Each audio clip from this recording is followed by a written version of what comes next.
আচ্ছা, আসাদ নূরের সাথে আমার অনেক দিন হলো কথা হয় না, ঠিক আছে। তারপরে হচ্ছে ওমর ফারুক, তিনি নিজের ইচ্ছাই তিনি ভাইরাল হতে চাইছে। আমাকে যদি সে ব্ল্যাকমেল না করতো, আমার কোনো ঠেকা পড়ে নাই তারে ভাইরাল করতে। সে ভাইরাল করে কি আমাকে টাকা দিবে ভাই? আপনি কোন? আমি তার পিছনে 800 টাকা খরচ করছি, আসার সময় আমাকে 500 টাকা নোট দিছে। আমার তবু আফসোস নাই। কেন নাই?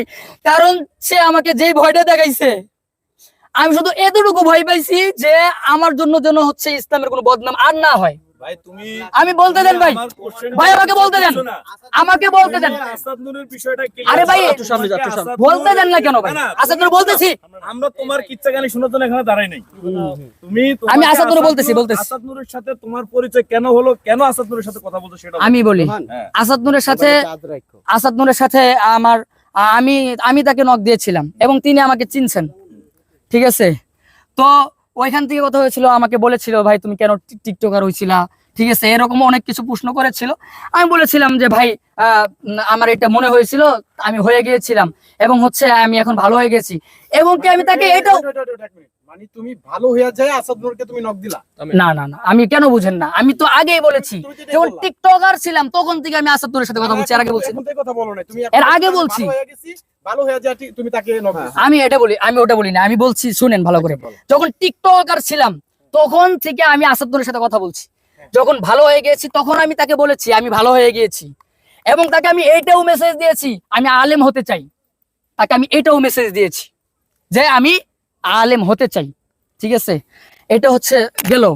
এখন তুমি একজন ধর্মবিদ্বেষী, একজন ধর্মবিদ্বেষী যে আলেমদেরকে নিয়ে ব্যঙ্গ করে, যে আমাদের নেতা জাতীয় লিডার আমাদের হযরত মুহাম্মদ সাল্লাল্লাহু আলাইহি সাল্লামকে নিয়ে ব্যঙ্গ করে কথা বলে, তুমি তার কাছে যায় অনুরোধ করতেছো আমি আলেম হচ্ছি, এটার পিছনে রিজন কি সেটা বলো। তার কাছে আমি এক নম্বর হচ্ছে তার কাছে আমি অনুরোধ করি না যে আমি আলেম হচ্ছি।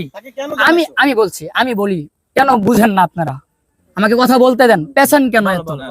কথা হচ্ছে যে আমি তিনার সাথে যখন কথা বলা বন্ধ করে দিব, তো আমি তিনাকে আমি বলছি ভাই আমি আলেম হব।